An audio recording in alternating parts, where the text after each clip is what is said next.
Russia's heavy armor have been advancing in Ukraine's capital. While Ukraine's armor may not be as strong as Russia's, the Ukrainians do have a counter against Russian tanks. As a result, Ukraine is concentrating on its anti-tank capabilities. Recently, Syrian rebels have successfully hit a Russian-built T-90 main combat tank with a TOW missile developed in the United States. The tank in issue was an older Syrian-operated original model T-90, while the missile seemed to have been an older TOW-2A wire-guided heavy anti-tank missile. The Syrian crew survived the strike with very minimal damage to the T-90 because of its Contact 5 explosive reactive armor. But how would the T-90A do against modern man-portable fire-and-forget anti-tank missiles like the Javelin?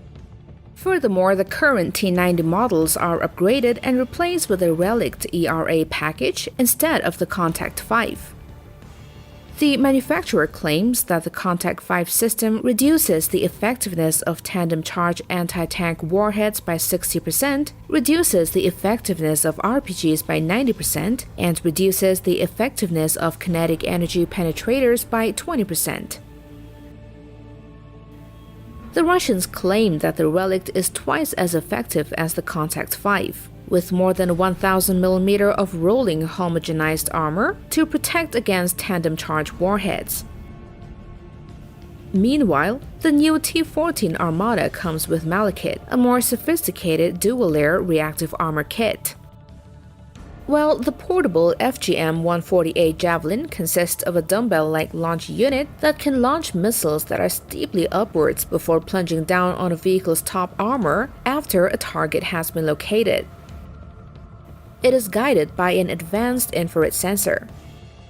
The newest man-portable Javelin weapons have a range of 2.5 kilometers and a high likelihood of hitting.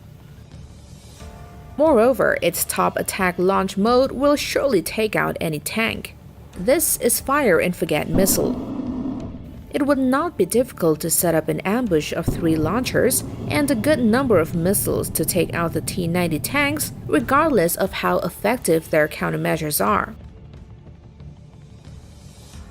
Anti-tank missiles, notably the Javelin, poses a threat to Russia's T-90 tanks. As a result, the ability and prowess of the crews in the T-90 and the man firing the Javelin will determine the outcome of this battle. The Javelin is a lot easier to operate, so the Javelin may be able to destroy the T-90 tank. However, Russia's military is equipping the T-72 main combat tanks with slat armor umbrellas and heat decoys. To guard against the ground ambushes, slat or cage armor is typically installed to a tank's susceptible side or rear armor. The purpose of slat armor is to damage or misdirect the fuse of chemical energy heat ammunition in anti-tank missiles, causing it to unleash its jet of armor-piercing molten metal. So is the Javelin missile capable of destroying the T-72 fitted with slat armor umbrellas? The Javelin has a 2-stage tandem warheads that can penetrate reactive and spaced armor. Furthermore, the molten jet projected by a Javelin's warhead is likely long enough and a tank's top armor thin enough that even if it triggers the main warhead from 0.5 to 1.5 meters away, the cage armor would provide insufficient protection. In fact, when detonated at a short range from the target, such shaped charges may even increase in penetration. To be fair, slats paired with explosive reactive armor bricks might still bend and deflect the primary warhead's blast cone, thereby reducing the severity of a knockout strike. Slatted armor might give enough protection against kamikaze drones, which drop grenades and tiny explosive from small quadcopter drones, but not enough for the Javelin missile. So what about the new modern Russian T-14 Armata? Will it survive the impact? The Armata's unmanned turret quickly distinguishes it from any other operating tank. The advantage is that the crew compartment is physically separated from the ammunition. Furthermore, the tank is outfitted with passive laminated armor, reactive armor, and an active protection system. The tank is equipped with Afghanit active protection system to detect, track, and intercept incoming shots. The Afghanit radar system automatically spins the turret in the direction of incoming bullets, allowing the active kill system to engage. Rockets directed towards the approaching projectile can be fired from 5 discharge tubes on each side of the turret. Taken as a whole, the Armata provides far superior crew survivability than any prior Russian or Soviet tank, assuming all of these features function properly. T-14 armor ranges in thickness from 900 to 1,500 mm due to the employment of layered protective system.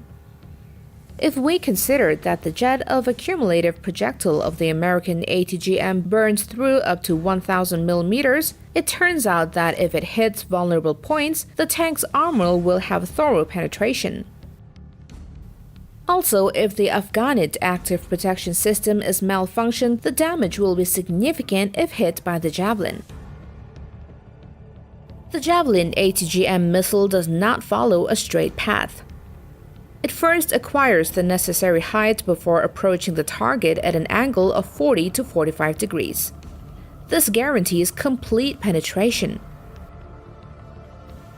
Although the Javelin missile is very efficient against all kinds of main battle tanks used by the Russian ground forces, it is believed that Ukraine has purchased far too few to have a significant influence on the battlefield.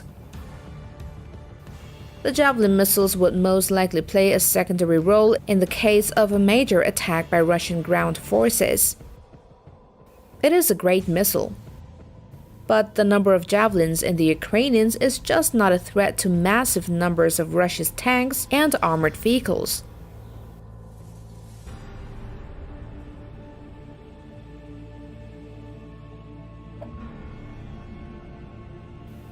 With this, The Buzz is signing off for today, but don't forget to hit that notification and subscribe button for more videos from The Buzz. Thank you guys for viewing in. Bye-bye.